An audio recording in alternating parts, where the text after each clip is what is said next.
খাওন যে কত মজা একমাত্র যে খাইবো সেই বুঝবো, আর যে খাইতে না পারবো মনে করবেন তার মুখে কোনো রুচি নাই। আলহামদুলিল্লাহ, আমার মুখে তো রুচির কোনো শেষই নাই। আসসালামু আলাইকুম আমার প্রাণপ্রিয় কলিজার ভাই ও বোনেরা, কেমন আছেন আপনারা সবাই? নিশ্চয়ই ভালো আছেন। আমি তো আলহামদুলিল্লাহ আল্লাহর রহমতে ভালো আছি। আমি নিপা চলে আসলাম নতুন আরেকটি ভিডিও নিয়ে, আবার এবং বড় ভিডিও। আশা করি একটা লাইক দিয়ে পুরো ভিডিওটার সাথে থাকবেন, আপনাদের ভালো লাগবে। এবং যদি ভালো লেগে যায় তাহলে অবশ্যই সবাইকে একটু দেখার সুযোগ করে দিবেন। দেখতেই পারলেন শুরুতে আমি খাচ্ছিলাম, এটা অবশ্য আগে আমি একটা ছোট্ট রিলস দিয়েছিলাম। তো এই ভিডিওটা অনেকদিন আগের করা ছিল, আমি দেইনি, তা আজকে আপলোড করে দিলাম। আমি আজকে হচ্ছে চিকেন বিরিয়ানি রান্না করব। আর এটা হচ্ছে একটা কি বলবো, কি মুরগি যেন বলে, এটা সোনালি সোনালি মুরগি না কি মুরগি যেন হাব্বি নিয়ে আসছিল। তো ছেলেরা বললো যে হচ্ছে আজকে বিরিয়ানি খাবো, তো আমি সেটাই করলাম। তো এখানে দিয়ে দিলাম হচ্ছে পরিমাণ মতো পানি, সাথে দুধ, মানে গুঁড়ো দুধ দিয়েছি, আর সাথে গোটা মশলা যা লাগে আপনার, এলাচ দারচিনি লবঙ্গ তেজপাতা যা যা লাগে সবই দিয়েছি।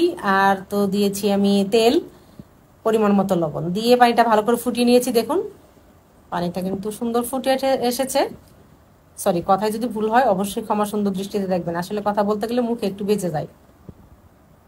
তো পানিটা ফুটিয়ে নিয়েছি। আর আমি সব সময় পোলাও অথবা বিরিয়ানি আমি দুধ ছাড়া কখনোই রান্না করি না, আমি সবসময় দুধ দিয়ে রান্না করার চেষ্টা করি। আর চালটা আমি ধুয়ে রেখেছিলাম আগেই, সেটা দিয়ে দিলাম এখন, দিয়ে নেড়ে চেড়ে মিশিয়ে এখন দিয়ে দিব আসল একটা জিনিস। আর এই জিনিসটা না দিলেই নয়, পোলাও অথবা বিরিয়ানিতে আপনারা কিন্তু অবশ্যই দিবেন। কি দিলাম বলেন তো? চিনি। এই চিনিটা যদি আপনি ধরেন নর্মাল সাদা পোলাও আপনি রান্না করলেন, এই চিনিটা দেওয়ার ফলে কিন্তু পোলাওর স্বাদটা কিন্তু অনেক বেড়ে যায়। অবশ্যই এটা দিয়ে ট্রাই করে দেখবেন, আমি তো সব সময় দেই। তো দিয়ে দিলাম চিনি, দিয়ে এখন আমি ঢাকনা দিয়ে ঢেকে দিব। তারপরে অপেক্ষা করব পানিটা একটু কমে আসা পর্যন্ত। আসলে এটা আমার ভয়েস আগেও দিয়েছিলাম, ভিডিওটা অনেক বড় ছিল তাই আমি মাঝখান দিয়ে কেটে দিয়েছি। তো যারা যারা দেখছেন অধৈর্য হয়ে যাচ্ছেন, প্লিজ অধৈর্য হবেন না। অধৈর্য হলে কি বড় হতে পারবেন, সফল হতে পারবেন? অবশ্যই ধৈর্য ধরে কাজ করতে হবে। সেটা প্রত্যেকটা কাজে আপনি যত ধৈর্যশীল তত আপনি সাকসেসফুল। এটা একটু মিলিয়ে দেখবেন। দিয়ে দিলাম কয়েকটা কাঁচামরিচ, আর এই কাঁচামরিচটা দিয়েছি আমার জন্য। আমার কাঁচামরিচগুলা পোলাও অথবা বিরিয়ানির সাথে পরে খেতে খুব ভালো লাগে। আর এই যে দেখুন চিকেনটা আমি রান্না করে রেখেছিলাম, এটা আগে, এটা রান্নাটা দেখাইনি যেহেতু এটা আমি রাইস কুকারে রান্না করেছি। তো এখন এটা ঢেলে দিয়ে দিলাম, দিয়ে একটু নেড়ে চেড়ে মিশিয়ে দিচ্ছি। মানে আমার বাচ্চা বলতে না, আসলে সব বাচ্চারাই বিরিয়ানি পোলাওটা অনেক বেশি পছন্দ করে। আর আমার ছেলেরা তো একদম ছোটবেলা থেকেই পোলাও বিরিয়ানি নুডলস এত পছন্দ করে যে বলার মতো না। দেখুন পানিটা একটু টেনে এসেছে, আমি নেড়ে চেড়ে মিশিয়ে দিচ্ছি। আর আসলে কি বলবো, যারা যারা এখন পর্যন্ত ধৈর্য ধরে দেখছেন, সবাই রান্না করতে পারে। এটা এটা আসলে কোনো রান্নার রেসিপি না, শুধু আমি আমি যেইভাবে মানে আমার যে স্টাইলে রান্না করি শুধু সেটাই আপনাদের সাথে শেয়ার করা। আর এখন দিয়ে দিচ্ছি কেওড়া জল।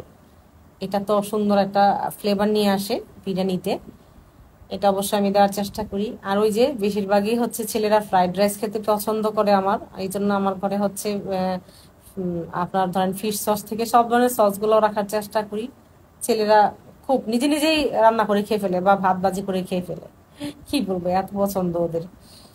তো এই যে দেখুন শেষ পর্যন্ত আমার বিরিয়ানি রান্না কিন্তু কমপ্লিট, চিকেন বিরিয়ানি।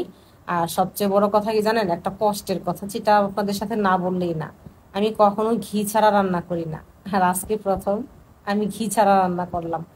আসলে ঘিয়ের কোটা ফুরিয়ে গেছে, কি করব। তা এখন খেতে চলে আসলাম।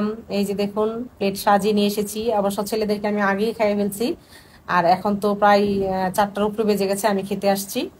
তো আমার নিজের প্লেটটা আমি একটু সাজিয়ে নিয়ে আসলাম। তো আমার ছেলে বললো যে আম্মু একটু কুক খাও, আর এই কুক তো আমার পছন্দ না, তবুও ছেলেরা নিয়ে এসেছে তাই একটু নিয়ে নিলাম। তো যারা এতক্ষণ ধরে ধৈর্য ধরে আমার ভিডিওটি দেখেছেন সবাইকে অনেক অনেক ধন্যবাদ, অনেক অনেক ভালোবাসা। দোয়া করি ভালো থাকুক আমার সকল প্রিয় মানুষগুলো, যারা আমাকে পছন্দ করেন এবং যারা আমাকে অপছন্দ করেন। সবাই ভালো থাকবেন, সুস্থ থাকবেন, আর পরিবারকে ভালোবাসবেন, বুঝছেন? পরিবারের মানুষ ছাড়া, স্বামী ছাড়া এই পৃথিবীতে আপন কেউ নাই। সত্যি কথা বলতে স্বামী সবচেয়ে বেশি আপন। তো দোয়া রইল আমার সব ভাই বোনদের জন্য, আমি খেয়ে নিচ্ছি। সবাই ভালো থাকবেন, সুস্থ থাকবেন, নিরাপদে থাকবেন। দোয়া করবেন আমার পরিবারের জন্য, আপনাদের পরিবারের জন্য। অনেক অনেক দোয়া এবং ভালোবাসা জানিয়ে আজকের মতো বিদায় নিচ্ছি। আল্লাহ হাফেজ। আসসালামু আলাইকুম।